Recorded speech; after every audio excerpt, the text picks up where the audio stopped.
So I'm here with one of the staff here in Kuya J Restaurant in Santa Rosa, Laguna, and he will be answering our prepared questions regarding about their food safety and proper hygiene practices. So good afternoon, sir. Please state your name po. Good morning, good afternoon.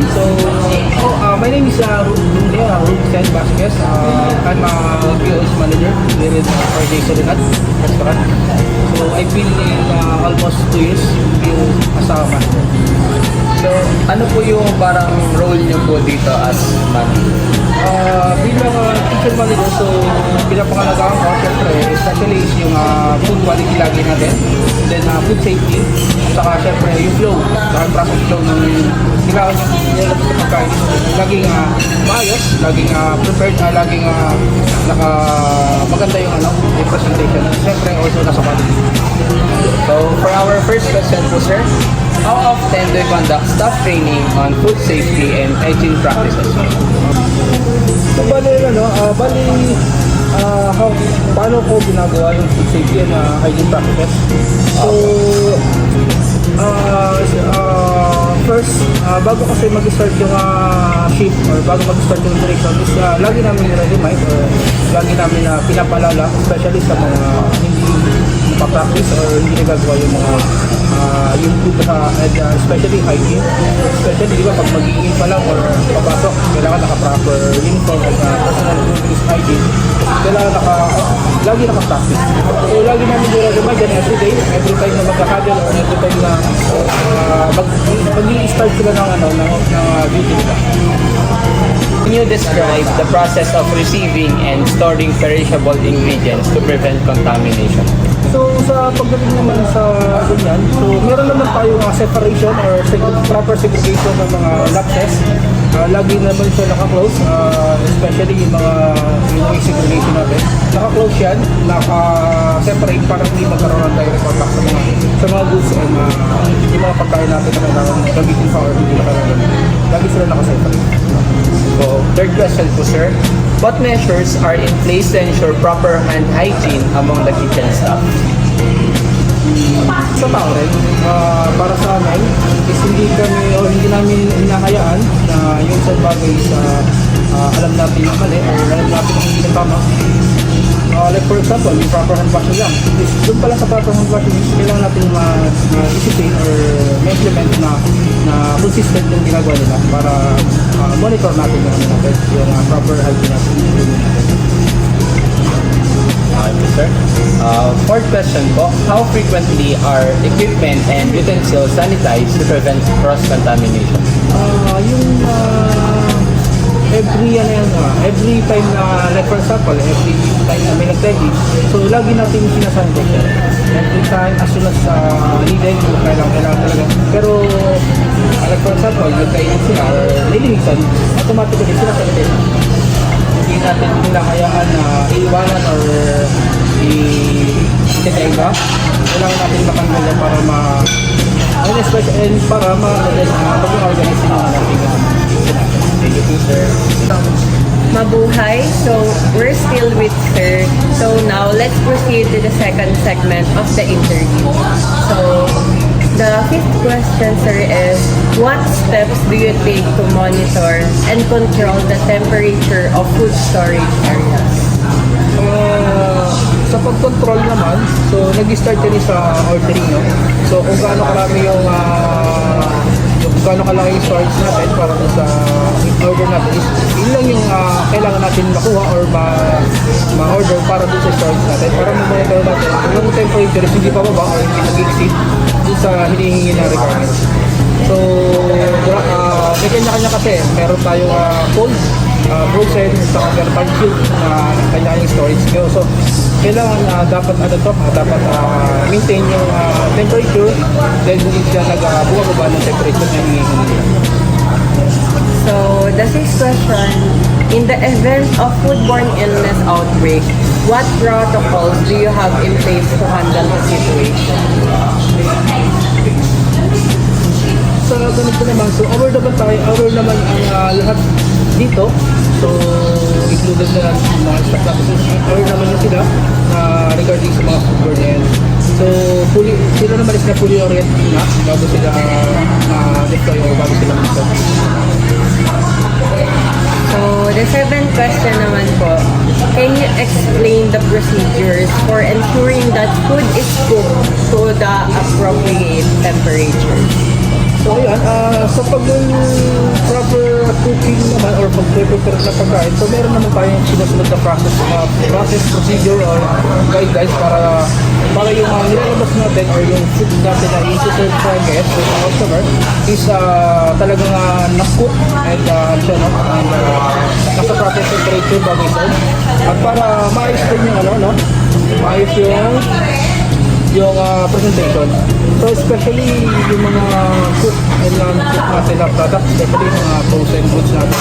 So medyo matagal din na procedure yung process niya. So meron tayong meron tayong ginagamit o sinusundang procedure para din sa customer. So, sir, alam naman po natin na ang Kuya J is kilala sa Filipino food, especially to fried dishes.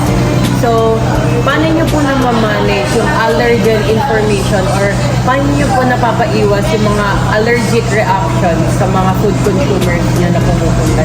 So first of all, syempre si customer na magdadine or kakain, so i-ask muna natin siya kung may allergy ka siya sa mga ganito klase ng food.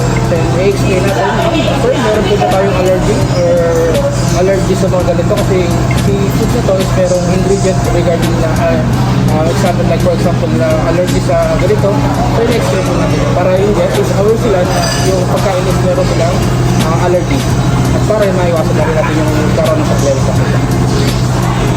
Mabuhay! So this is our third segment of our interview, which is we will talk about food equipment and food destination. So sir, what role does regular equipment maintenance play in ensuring food safety? Sa mga equipment naman namin, so meron kaming meron kaming monthly, minsan nga monthly, regularly monthly talaga, is monthly sila sinecheck or PPMS or preventive maintenance para at least alam nila na yung mga equipment natin sa good condition pa rin, gumagana siya na sa hinihingi ng required ng mga natin, sa mga equipment natin, especially mga fryer natin, mga temperature. So dapat hindi sila nag-go-over dun sa mga temp, hindi nila dapat naka-maintain lang. And especially dapat yung laman nun is dapat regular pa rin na nagpa-function. Yung madalas kasi sa mga equipment natin is madalas mangyari sa susunog or meron nagkakaroon ng wiring shortage, kaya madalas talaga kami monthly or twice a month kami nagkakaroon ng maintenance or preventive maintenance sa mga equipment natin. So for the 10th question po, how do you address and manage food expiration dates to prevent serving expired items? Sa pag-monitor naman natin ng expired items, so meron kaming template yan. Nag-start tayo dyan is kung dumating today is ganitong date, dapat yung darating yesterday or tomorrow is yung same date or yung mas late mag-expire. So nag-observe kami bilang sa pagkain na ginagamit namin is ginagamit namin yung FIMO, kung which ang tawag is yung first in first out. Then also meron din kami PECO, yung first entry, yung first out. So doon kami nagbabase or yung ginagamit namin para ma-monitor namin yung expiration or yung mga product namin. Hindi talaga naglalapse. So for my last question po, what specific measures do you have in place to prevent cross-contamination in the kitchen, reducing the risk of foodborne illness? Pagdating dito, una is kailangan mo nang i-orient or ma-explain kung paano, especially sa mga equipment, kung paano natin gagamitin or i-handle yung mga equipment. Pangalawa, yung staff or yung team members natin is lahat naman sila is naturuan or fully oriented kung paano i-execute or paano gagawin yung isang bagay. So lahat naman sila is fully oriented before sila mag-deploy. Thank you. Mabuhay. And this this is the last set of questions. We will talk about food safety. Is it already in TDC or temperature danger zone? Because it might cause cross-contamination. So the next question is, how frequently are your kitchen and food preparation areas inspected for cleanliness and compliance with food safety standards? So number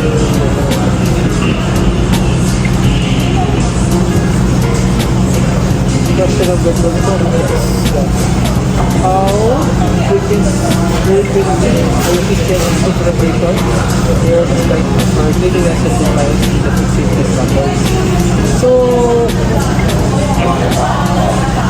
sa part naman na to, so hindi naman natin pinapabayaan, no? Kasi almost, madalas talaga, during duty, is natin tayo sa weekend para pantayan, kasi ang first role talaga natin sa manager is to monitor kung tama or kung maayos pa yung nilalabas, kung lahat ba ng equipment is function, kung yung pagkain ba is safety, may tama pa or yung food quality is good pa ba.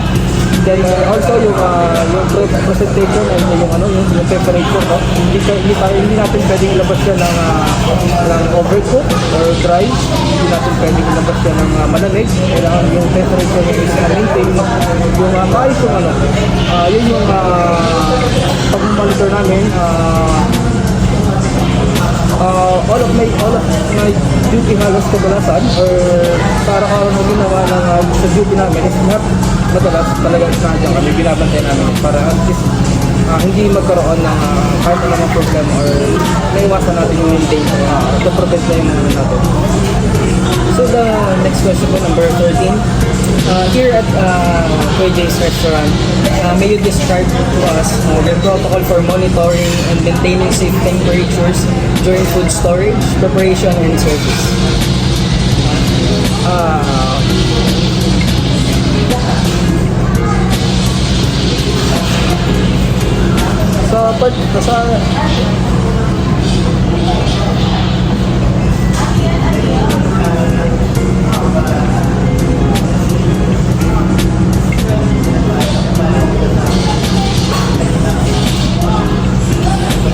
Sa manager ko po,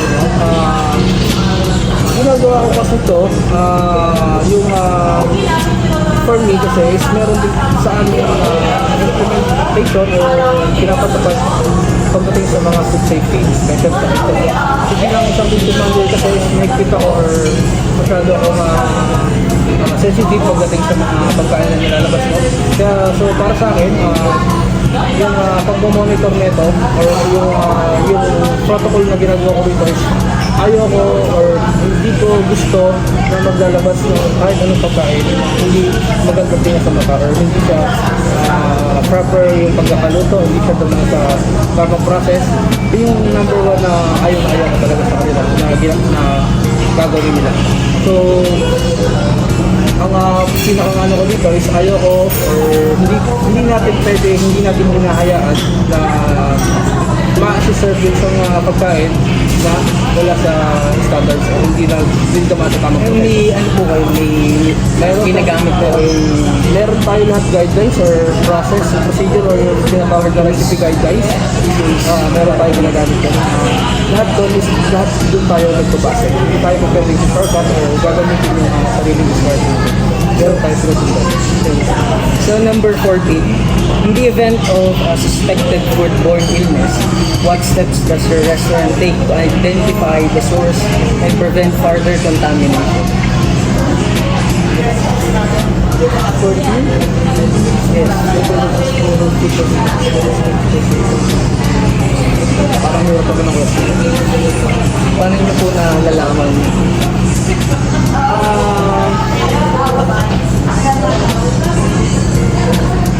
Sino yung isa kayo?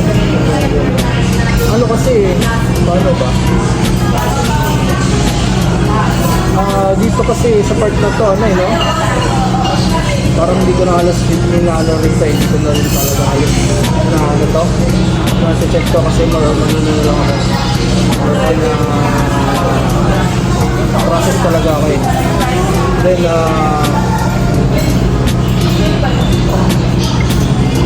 tingin ko mag-start ito yung ganito is kung kanino galing or saan nagsimula yung food namin. Like for example, nag-start is sa outside outside supplier natin. So doon kami nag-start mag-investigate or para malaman kung saan nag-start yung Parang every morning po, meron kayong tinecheck na temperature kung Meron, every delivery kasi, meron kaming temperature check na ginagawa. Then, yung truck or yung tracking, meron temperature record kami na hinihingi. So, madalas kasi kung nagkakaroon man ng problema sa pagdating sa mga food, is talaga namin yan, sa part ni outside yan. Then, ang ginagawa namin dyan is automatically, ginagawa namin part para yung ma-hold na lahat ng contact dyan, yung apektado. And syempre, sa process nun, hindi naman namin binabayaan. Meron kaming checking pa rin. Every time na magkakaroon ng deliveries nga, every morning, check pa rin natin yung standard temperature, yung internal temp ng mga product natin.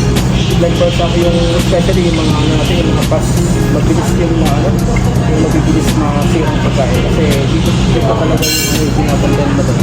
Dito tayo nagkakaroon lagi ng problema. So, diyan kami laging bumabantay or inaano namin. So the last question po, number 15. How do you ensure that your staff is aware of the symptoms of foodborne illnesses and the importance of reporting any signs promptly? Dito naman sa part naman na to, meron naman sila or alam pagdating sa karoon ng food contamination, aware naman din sila. Pag alam nila na hindi na good yung pagkain, hindi na nila pinahayaan o siya kanila pala nag-start, hindi na nila nilalabas. Then, hingin sila ng advice kung ano yung pwedeng gawin. Kasi meron tayong sensory bago natin nilabas yung pagkain. Sila sensor na nila kung goods ka ba or tama ba yung appearance, kung maayos ba yung lasa. Doon pa lang is nalaman na natin na yung pagkain hindi na pwedeng ilabas. So,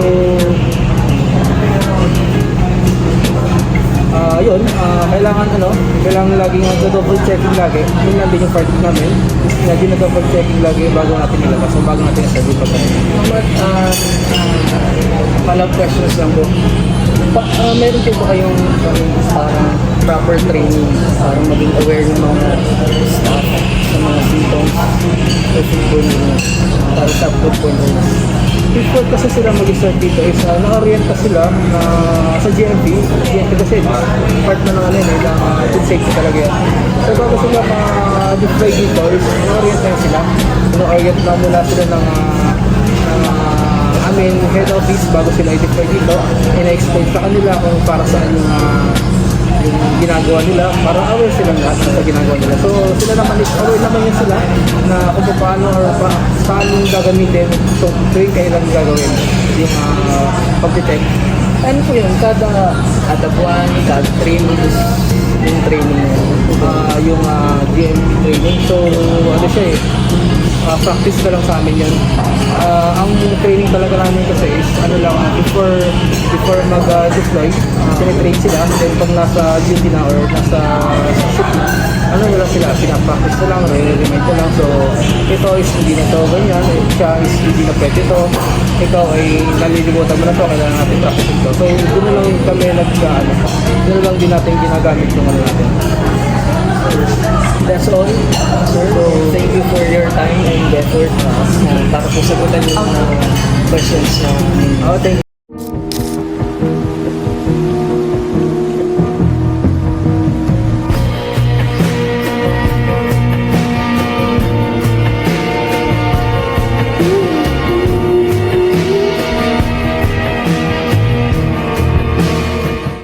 Hi everyone, I'm Brilliant Dwayne Rodriguez-Satan. And I'm Juan Paulo Del Valle.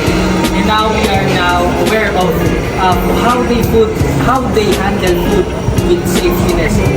So, Don't